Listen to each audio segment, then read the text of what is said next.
Hello అండి, అందరికీ నమస్కారం. అందరూ ఎలా ఉన్నారు? ఈరోజు నేను ఈ వీడియోలో ఫెస్టివల్ స్పెషల్ సంక్రాంతి రంగోలీని వేసి చూపించబోతున్నాను. చాలా సింపుల్గా ఈజీగా వేసుకోవచ్చు. ఒకసారి మీరు కూడా ట్రై చేయండి. అంతకన్నా ముందు ఎవరైనా ఫస్ట్ టైం కనుక ఛానల్ని చూస్తున్నట్లయితే ప్లీజ్ సబ్స్క్రైబ్ చేసుకోండి. అలాగే నేను వేసే ఈ డిజైన్స్ కనుక మీకు నచ్చితే ప్లీజ్ లైక్ చేయండి. మీరు లైక్ చేయడం వలన ఈ వీడియో ఇంకొంతమందికి రీచ్ అవుతుంది. వీడియోని స్కిప్ చేయకుండా చూడటానికి మాత్రం ట్రై చేయండి. అలాగే మోర్ వీడియోస్ కోసం సబ్స్క్రైబ్ చేసుకోవడం మాత్రం అస్సలు మర్చిపోకండి. అలాగే నా వీడియో నోటిఫికేషన్స్ మీ దాకా రావాలి అనుకుంటే పక్కనున్న బెల్ ఐకాన్ని క్లిక్ చేసి ఆల్ అనే ఆప్షన్ని క్లిక్ చేయండి. అప్పుడు నేను వీడియో పెట్టిన వెంటనే నోటిఫికేషన్స్ అన్నీ మీకు వస్తాయి.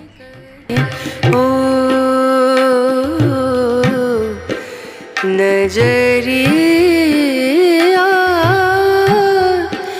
लागे नहीं कहीं नजरिया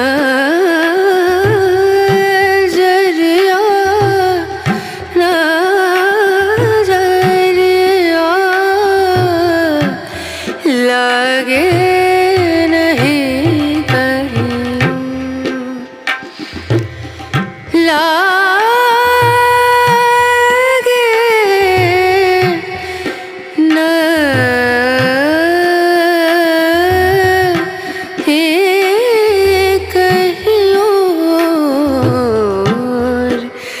नजरिया लागे नहीं कहीं ओ नजरिया लागे नहीं कहीं नजरिया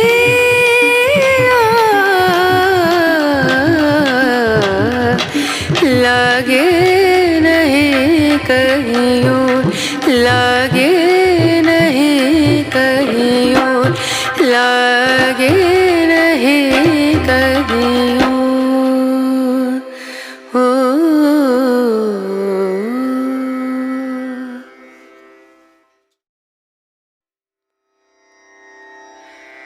रना रनु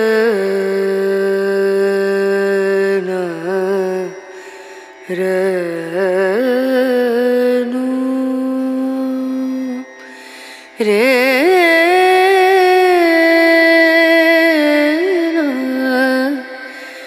रे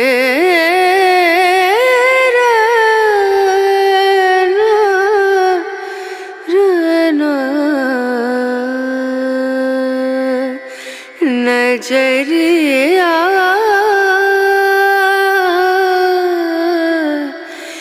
लागे नहीं कहीं ओ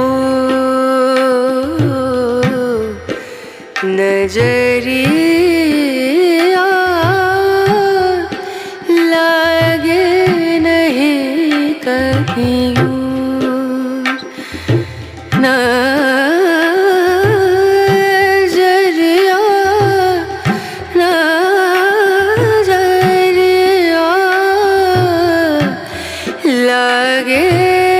नहीं कहीं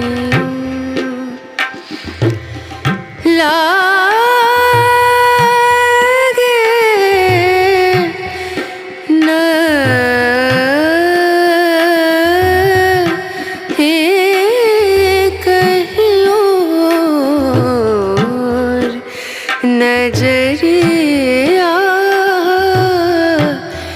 लागे नहीं कहीं नजरिया लागे नजरिया लागे नहीं कहीं नजरिया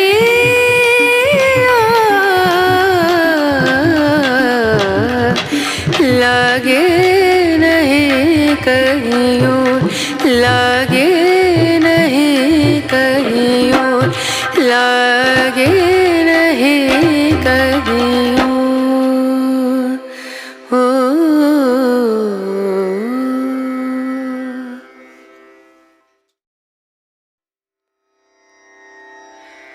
रना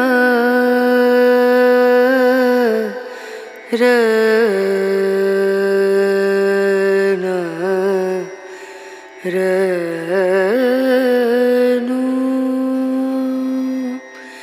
रे